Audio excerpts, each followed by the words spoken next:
بسم الله الرحمن الرحيم الحمد لله رب العالمين وأصلي وأسلم على أشرف الأنبياء والمرسلين سيدنا نبينا محمد النبي الأمين وعلى آله وأصحابه الطيبين الطاهرين. اللهم اجعل تجمعنا هذا تجمعا مرحوما وتفرقنا من بعده تفرقا معصوما ولا تجعل في من معنا ولا غائبا عنا شقيا ولا محروما.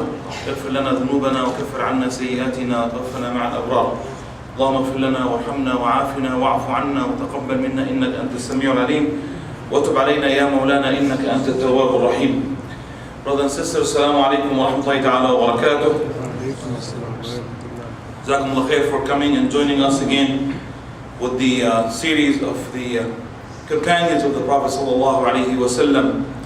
As we have finished the series of the Prophet sallallahu alaihi wasallam, and we saw how important to know the seerah of the Prophet sallallahu alaihi wasallam, because he was the example to follow. He was the one that, everything he was an open book for everybody. And Allah subhanahu wa ta'ala, when he said, لَقَدْ كَانَ لَكُمْ فِي رَسُولِ اللَّهِ أُسْوَةٌ حَسَنَةٌ لِمَنْ كَانَ يَرْجُو اللَّهَ وَالْيَوْمَ الْآخِرَ وَذَكَرَ اللَّهَ كَثِيرًا. So he's the example for us to follow. And not only that, he was an open book for everything in our life. Imagine that, he kept things from us, hid some things from us. How are you going to really follow? But in every day in our life, we follow the example of the Prophet sallallahu alaihi wasallam. Not only that, but the companions are the miracles that Rasulullah have produced. You see, we say the Quran is the miracle, and definitely it is. Up till now, till the day of judgment, the Quran is the miracle of Islam, of Allah subhanahu wa ta'ala, the Kalamullah. But when you see the examples that was produced because of this Quran, because of this da'wah, because of the Prophet sallallahu alaihi wasallam, you see really, truly those men or women who were misguided. They used to kill one another. They used to eat the dead. They used to, deal with the usury. They used to live like animals in the desert. No laws. Nothing is controlling them. People were like animals just running around. They had few laws here and there, but not really truly, laws. And people were drunk all the time, doing, all kind of, mischief on earth. And Allah subhanahu wa ta'ala with the Prophet sallallahu alaihi wasallam came and have changed someone from being drunk all the time to be al-Faruq, to rule and gather people. Someone like, a young Ali radiallahu anhu, to be the judge and to be the Khalifa of the Prophet sallallahu alaihi wasallam, Abu Bakr radiallahu anhu, and all these companions, Sa'd ibn Waqqas, the one who conquered Persia, Abu Ubaid ibn Jarrah, who conquered Ash-Sham, the doors of Europe, Zubair al-Awwam, Khalid ibn al-Walid, who defeated the Romans, with people those are called Bedouins, with the Uqba radiallahu anhu, when he came to the king of Persia, and he told him, what do you want from us? Why did you come all the way from Arabia? So you're seeking some worldly material? I can give you some money, don't have you? And he told him, no, you got it wrong. We did not come here for this. إنما أتينا لنخرج العباد من عبادة العباد إلى عبادة رب العباد ومن جور الأديان إلى عدل الإسلام. We did not come here for material stuff. We came here to move people from worshiping people to worshiping Allah subhanahu wa ta'ala. That's all. And to take them from the ignorance and the oppression of what they believe to the freedom of deen of Allah subhanahu wa ta'ala. These people have not even looked forward to gain anything. And we're going to talk more and more about them. But we started, subhanAllah, this whole thing about about Abu Bakr radiallahu anhu. And we said, why Abu Bakr radiallahu anhu? Because the Prophet sallallahu alayhi wasallam said, there is no one after the prophets of Allah are better than Abu Bakr radiallahu anhu.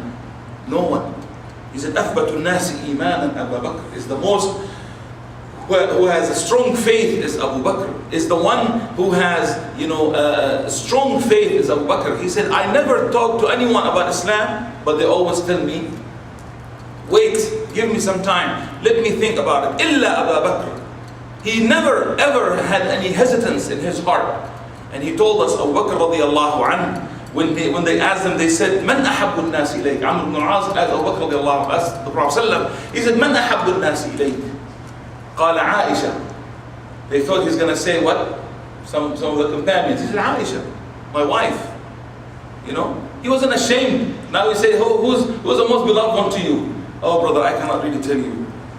Why you cannot tell him? Prophet said it. In the hadith, he said, who's the most beloved to you? He said, Aisha. She's the most beloved to me, my wife. He announced it, that's okay. You know, that's what we're supposed to do. Huh? And then he said, Ya Rasulullah, لم أسألك عن هذا. I did not ask you about your wife. I asked you from the men's side. He said, Abuha, her father. That's the one that's most beloved. And he said, لو اتخذت خليلا لاتخذت أبا بكر خليلا.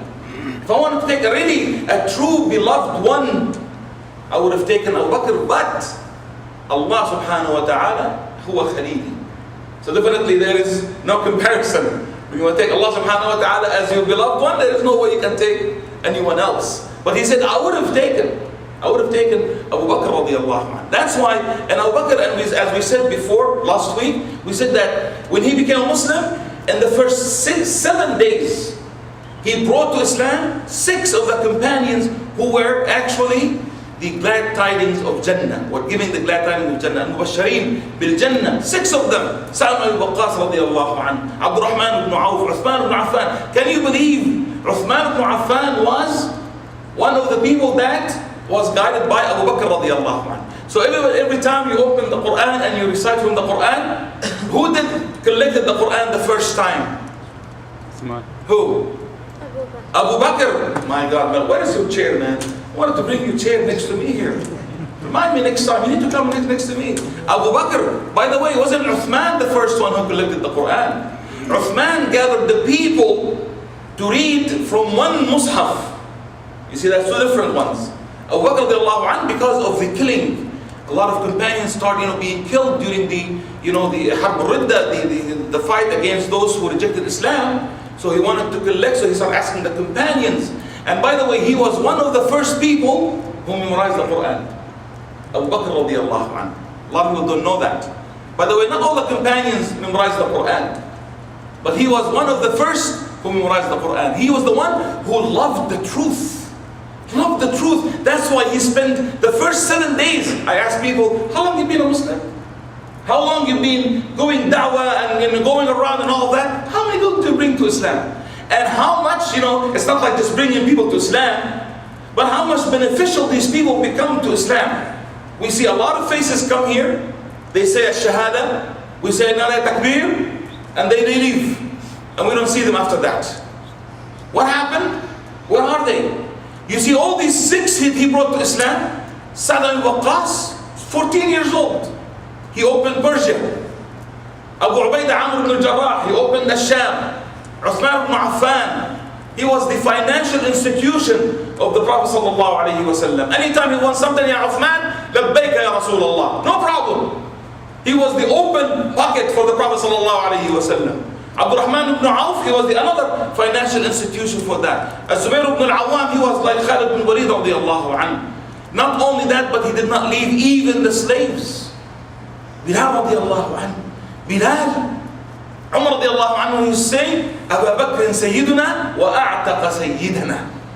Abu Bakr is our master, and he freed our master. Bilal al-Habashi from Abyssinia, the slave, the black. And people say, this is a slave.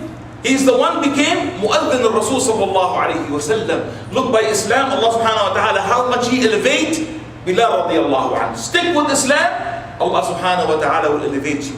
Humble yourself to Allah, Allah will elevate you. Do all of that, Allah subhanahu wa ta'ala will elevate you. The more you humble yourself to Allah, the more Allah subhanahu wa ta'ala will elevate you. And look at the companions of the Prophet sallallahu alayhi wa sallam. Not only that, but they spent all his money.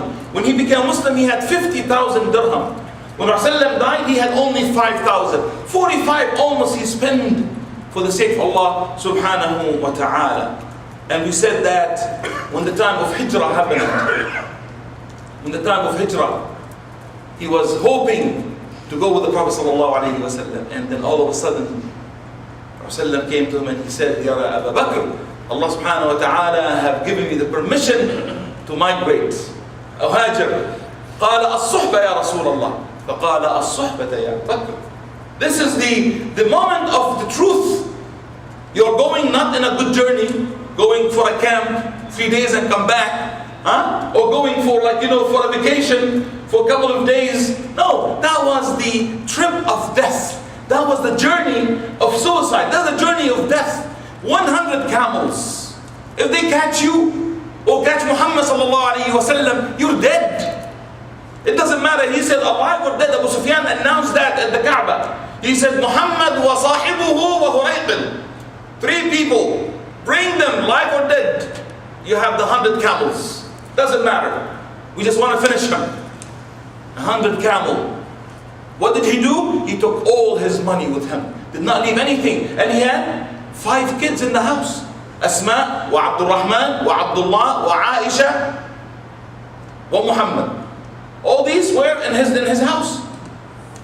Who's going to spend money on them? Don't you ask the question when you leave, and you leave nothing for your family? And his father asked the granddaughter, he asked Asma, he said, Ya Asma, ma taraka lana abuki? What did he leave for us? She said, oh, a lot ya abati. Plenty. He said, where? Show me, give me, because he was blind. She brought pebbles, put them in the bag, and she said, here, feel this. Allahu Akbar. And Asma is the one that Abu Bakr radiallahu anh have volunteered. Brothers and sisters, if you want to do something for Islam, volunteer yourself first. Volunteer your family first. Don't volunteer people. That's what Abu Bakr did when he was going for hijrah. Not only he is putting himself in danger, but putting his whole family. Asma radiallahu anha, she used to go out every day or every other day. 5 kilometers. Going south to the mountain to do what? To deliver food. She was a delivery lady for the food. For whom? For the best stew of Ummah Muhammad sallallahu alayhi wa sallam. And she was pregnant. What month? The 7th month. And those who are married among you know what I'm talking about. The first pregnancy is the most dangerous one. Because the lady is experiencing this new thing. She doesn't know, and she doesn't know what's going to happen to her, and the baby and all of that. And even that, she was traveling every other day or every day to go to deliver the food. And her brother Abdullah, he used to go to what? To wipe the footsteps and the tracks so no one can see. And even with that, Quraysh arrived right there at the cave of Thawr. But look at the Abu Bakr radiallahu anhu when he came to the cave. And he wanted to, Rasulullah wants to enter the cave. And I told you this story when I was traveling one time. I was in Vegas and we went out in the mountains. And we passed by, we were just hiking. And we passed by a place that has a lot of holes into the wall, into the mountain. And I told the brothers I had $100 in my pocket. I said, brothers, I have $100 in my pocket. If you stick your hand in those holes, one of these holes, I'm going to give you $100. Right here, right now. He said, brother, it's not worth it. Because I will be stick by, or bit by a scorpion or by a snake. I'm going to end up in the hospital. I might even die on the way. So it's not worth the $100. I said, subhanallah. Abu Bakr radiallahu anhu, he did not let the Prophet ﷺ enter the cave. He went in by himself first and he started blocking all these holes, tearing up his clothes. What kind of love is this, ya Akhwan? What kind of love is this? What kind of love? I mean, how can you explain this love? I can't explain it. No one can explain it. Subhanallah, sallallahu alayhi wa sallam, radiyallahu anhu ya Abu Bakr.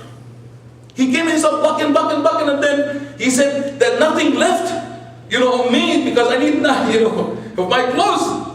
He said, except one left opened. So I came in and I cleaned the place, make it nice. How much can you clean a cave? Abandoned cave. But he did clean it and all that. And he said, I came in and I said, Ya Rasulullah, now you can't come in. Now you can't come in.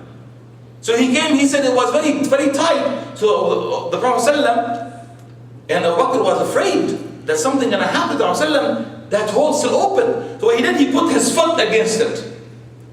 He blocked the hole with his foot. Right? So Abu Bakr came in and he slept on the lap of Abu Bakr. They were tired. But Abu Bakr did all of that for the love of the Prophet ﷺ. And then all of a sudden, the Prophet sleeping and he felt drips of water on his face. He woke up and he saw Abu Bakr crying and holding. He said, "Malaka ya Abu Bakr, why are you crying?" He said, "A scorpion just got me on my feet, on my foot." He said, "Why didn't you wake me up?" He said, "I don't want to wake you up, Ya Rasulullah. I don't want to disturb you."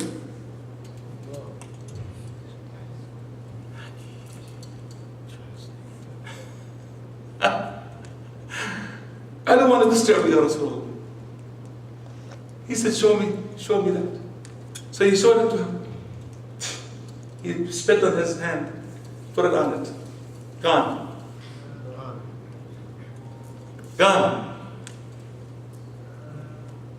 And all of a sudden they heard people, and Abu Jahl was right there. Ya Muhammad, اخرج إلينا. Get out, come out. They were scared to get in. Can you imagine all these men, they were scared to get inside the cave because snakes and scorpions. It's an abandoned place. They did not go in. And Muhammad went in and Abu Bakr went in. And Abu Bakr is crying. يقول ما يبكيك يا أبو بكر? Why are you crying? He said, Ya Rasulullah, wallahi, if they just look down and go to Google that, go to Sheikh Google. I call it Sheikh Google because now people get all the fatawa from Sheikh Google. Go to Google and search for the pictures. There are pictures of Ghar Thawr. I wish I had a projector, I would have showed you. It's not really something, not really a cave, it's a couple of big rocks on top of each other. But it's still scary. It's in the middle of nowhere. And said, come out. Abu Bakr is crying. He said, Ya Rasulullah. And he said, Ya Abu Bakr, ما ظنك باثنين الله ثالثهما. What do you think of two of us? And Allah is watching us. And Allah subhanahu wa ta'ala revealed in the Quran. Up till now we read it. إِلَّا تَنصُرُوهُ فَقَدْ نَصَرَهُ اللَّهُ إِذْ أَخْرَجَهُ الَّذِينَ كَفَرُوا ثَانِيَ اثْنَيْنِ إِذْ هُمَا فِي الْغَارِ إِذْ يَقُولُ لِصَاحِبِهِ لَا تَحْزَنْ إِنَّ اللَّهَ مَعَنَا ثَانِيَ اثْنَيْنِ إِذْ هُمَا فِي الْغَارِ. How close you want to be? Just say Abu Bakr, right? That's all what it needs. ثاني اثنين أبا بكر إذ يقول لصاحبه لا تحزن, not be sad, إن الله معنا. Abu Bakr didn't jump out and says, okay, you got me, I surrender. No. You go with the plan. Yeah, sometimes the plan doesn't work. You try. But you need to try. You need to plan your life. Don't say, you know what? No, you need to try. So they tried. But what happened? They came. But he told them, no. Don't be scared. And beautifully, when you go to the tafsir, it says, فَأَنزَلَ اللَّهُ سَكِينَتَهُ عَلَيْهِ. Allah bring down His tranquility upon him. And they say in the tafsir, the tranquility didn't come upon the Prophet ﷺ. Do you think that Rasulullah needs tranquility? Do you think Allah subhanahu wa ta'ala needs some peace? He is a prophet of Allah subhanahu wa ta'ala. In fact, in the tafsir, if you go to the Qurtubi, if you go to Tabarani, and you read in Kathir, they say, this ayah, this only verse, this part of the verse, فَأَنزَلَ اللَّهُ سَكِينَتَهُ عَلَى أَبِي بَكْرٍ. Upon Abu Bakr radiallahu anhu. Because he wasn't scared. Anyway, we talk about this in details. So they went out of the cave and they continued. When they were going, Abu Bakr radiallahu anhu goes to his right of the Rasulullah, goes to his left, keeps going in front of him, and the back of him. Now, the Prophet يقول يا أبو بكر Malaka ya Bakr, what's wrong? Why are you going from my right to my left, to the front, to the back? He said, Ya Rasulullah, أتذكر الطلب. I'm scared that someone is waiting for us ahead of us. So I want to be the first to get, not you. I want to be the first. And I remember people were going after us. I go behind you. And I'm in your right and on your left to just protect you. How old is Abu Bakr at that time? Anyone remember? How old was Rasulullah when he had the risala, the message? 40. How old was Abu Bakr? 38. He was 2 years old, younger, right? And then when he migrated, how old was Rasulullah? 53. How old was Abu Bakr? 51. So he wasn't, like young, jumping with the horse, right and left, or jumping with the camel, right and left, but he was doing it.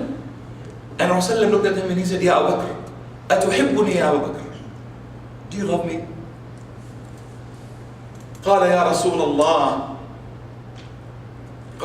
الله إن مت أنا فأنا رجل. If I die, I'm just a man. Who cares? وإن مت أنت فأنت أمة. You are the ummah. I am in charge of you now.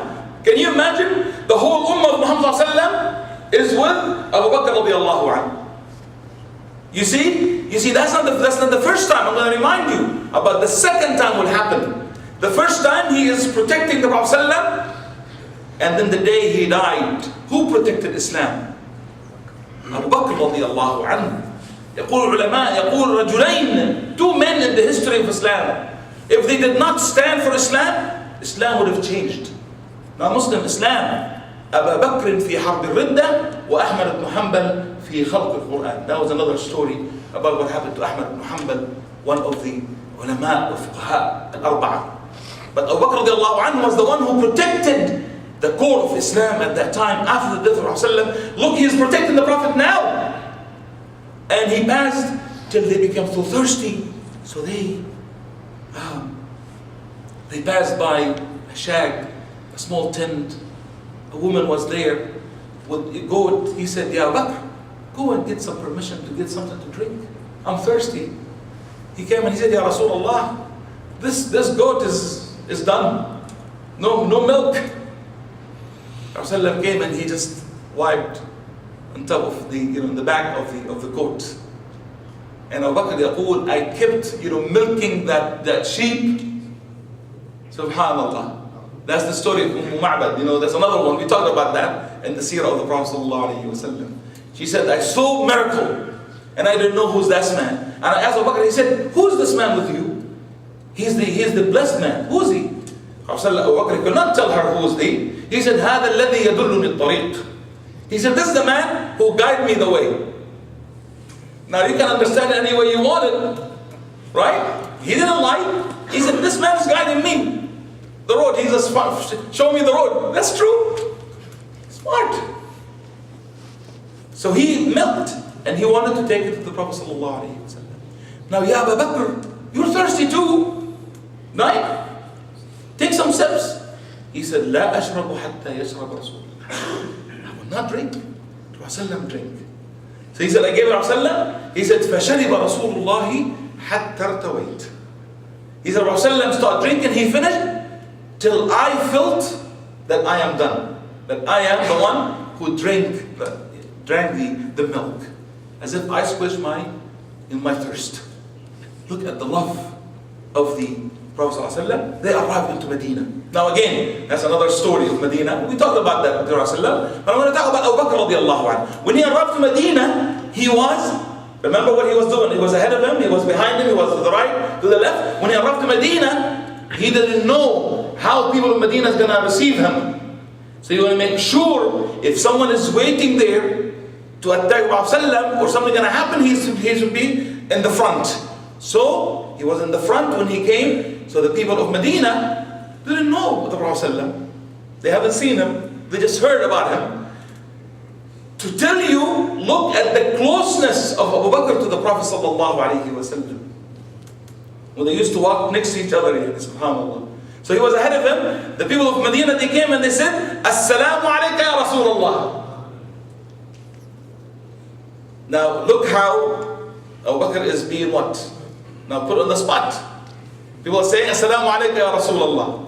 Now, you can be so blunt, and you tell them, no, by the way, he's a prophet.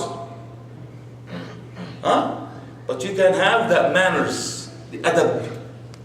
You see, adab, that's another story, that's another lecture about the adab.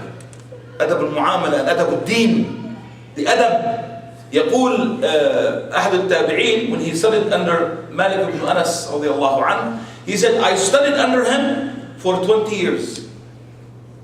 How much knowledge do you want to know? He said, I know the hadith, I memorized the hadith, I memorized the Quran. So how much? Then why 20 years? He said, سنتين علما.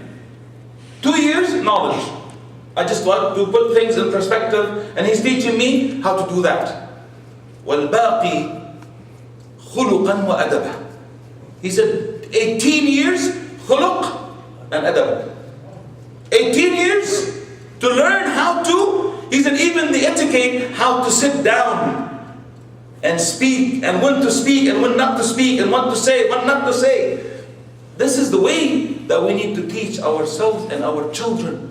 The adab of Islam, the adab of Deen, the adab of ihtiram and believing and respecting the others. Anyway, again, that's it. This is another lecture.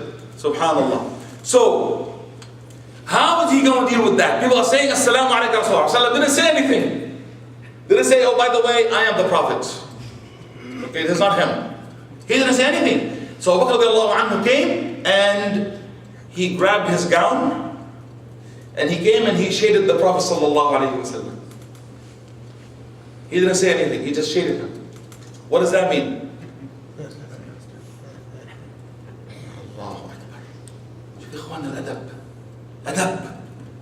So he came and they said, Assalamu alaikum ya Rasulullah, and they entered Medina and they lived there. Again, of course, Umar radiallahu anhu, when this term finished, he said, Wallahi, لَلَيْلَةٌ قضاها أبو بكر مع رسول الله صلى الله عليه وسلم لخير من عمر وآل عمر. He said that night that Abu Bakr spent with the Prophet ﷺ is better than Umar and the family of Umar. And Umar is the giant, the second man. After Abu Bakr, he said better than Umar and the family of Umar. And then he said, يا ليتني شعرة في صدر أبي بكر. I wish I was a piece of hair in the chest of Abu Bakr radiallahu anhu. Can you imagine, ya akhwan? Can you imagine the love? This kind of love. And inshallah, I will stop right here because I'm going to go next time, inshallah, about the Battle of Badr and what happened in Badr and who was the assigned soldier and assigned man for another, hard work and hard time and suicide, I would call like a death wish to be the guard. Yeah, I should not use the word suicidal, right? Yes, especially his recording now also. Anyway, that was in the past, ya akhwan, 1400 years ago.